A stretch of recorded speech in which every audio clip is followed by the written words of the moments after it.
The string quartet had gone silent mid-song, leaving only the sound of whispers running through the crowd like an infection. Her father was frozen halfway to the altar, his hand still holding hers. The officiant's smile faltered, flickering into confusion, then discomfort. Every phone in the audience buzzed. I knew what they'd seen, what I had just sent. Emily's bouquet trembled in her hands.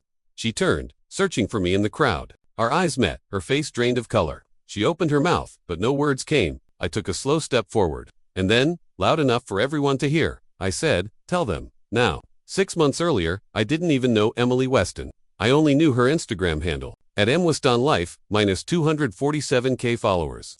She posted staged photos of charcuterie boards, motivational captions about living authentically, and filtered shots of sunsets that I knew she hadn't taken herself. The thing is, I wasn't a fan. I followed her because of my sister, Rachel. Rachel thought Emily was perfect. Wanted to be her. Bought the brands Emily promoted. Talked about her like they were friends, even though Emily had never noticed her. Then, in January, Rachel died. It wasn't sudden. She'd been in the hospital for weeks, but it still hit like a sucker punch. 3 days after the funeral, I saw Emily post a deeply personal story about grief, with a photo of candles and roses. And there, in the corner, was the card I'd written to Rachel. She'd taken it from my sister's hospital room. No credit, no mention, just content. That's when I knew who Emily really was. I didn't call her out publicly.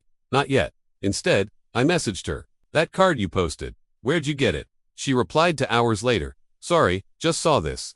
I think it was left at the memorial area in the hospital lobby. It was beautiful. I hope you don't mind." I stared at the screen. Rachel's room had been private. No one but family had been inside. She was lying. I started digging. It didn't take long to find the cracks. A boyfriend she never posted. A debt she hid under sponsorship money. And something darker, whispers and comment threads from years back. People accusing her of stealing from friends. Then I found him. His name was Daniel Kent. Real estate developer. Clean-cut, all teeth and tailored suits. Engaged to Emily for 3 months. On the surface, he seemed straight-laced. But his college arrest record, buried 3 Google pages deep, told a different story. Possession, destruction of property. Dropped charges. I could have stopped there, but I didn't. One night, scrolling through old tagged photos of Emily, I saw something odd. A party pic from 2 years ago. Before Daniel, Emily had her arm around a guy I didn't recognize. I clicked his profile, private, but the bio said, "Loyal to the end." Same exact phrase Daniel had used in a caption last month. It took me weeks to get it. The guy from the party, his name was Luke, worked at a bar 2 towns over. I drove out there, pretended to be an old friend, and bought him more drinks than I could afford. By the 3rd beer, he was talking about how Emily had been involved in something messy, about how she'd filmed something that could ruin someone's life, and used it for leverage. He laughed when he told me Daniel had been one of the people she blackmailed. That's how they'd met, and Luke still had the original video. I didn't watch it right away.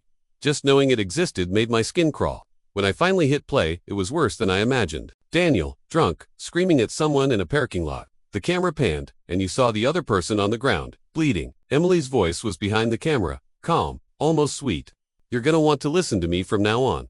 That was her hook. That was how she reeled him in. I saved a copy. Then I started planning. The first move was small. I started liking every one of Emily's posts from a burner account, commenting vague phrases like, "Truth has a way of finding light, and some debts aren't financial." She blocked the account after a week. Then I mailed her a photo of Rachel's card. No note. The next day, she deleted 3 months of Instagram content. Before Rachel died, I never thought of myself as someone who could hurt another person without lifting a hand. Now I understood patience like it was a weapon. I started following her wedding plans. The venue, the catering, the hashtag they were encouraging guests to use. Every detail I logged, and when I was ready, I bought a ticket to the ceremony. Not as a guest, as local lifestyle magazine. They didn't even check my credentials. I slipped into the back row, phone in hand. The ceremony started like a commercial. Perfect lighting, perfect smiles. The string quartet playing soft enough for conversation. When the officiant asked for any objections, I stayed quiet. That wasn't my moment. Instead, I hit send. A single group text, to every guest I'd scraped from the wedding hashtag and the RSVP site. One video, the parking lot, the blood. Emily's voice. That's when the phones started buzzing. Daniel saw it first. His face went rigid, eyes darting to Emily. The officiant's voice stammered, should we?" Emily's father asked what was going on. That's when I stepped forward. "Tell them," I said. "Tell them what you did." Emily shook her head, but Daniel was already backing away, the color draining from his face. She started, but I cut her off. "Tell them about Rachel, about the card, about the video, or I will." She froze. Then, to my shock, she turned, not to me, but to Daniel's family, and said, I wasn't the only one. Gasps rippled through the crowd. Daniel's mother stepped forward, demanding answers. Daniel's jaw clenched. She's lying, he said, but Emily was smiling now, faint and cruel. Ask him where he was that night in the parking lot, she said. Ask him who he really hurt. I'd expected denial, panic. I hadn't expected her to turn the blade on him. And then Daniel did something I didn't see coming. He looked at me. I know who you are, he said. Rachel's brother. The words hit like a slap. You think she took that card? She did, but I told her to. The crowd was silent. Even Emily's smile faltered. She was going to post something about me, he said. I needed her distracted, and you were perfect for it. He looked almost sorry. The officiant quietly left. Guests began to slip out, whispering.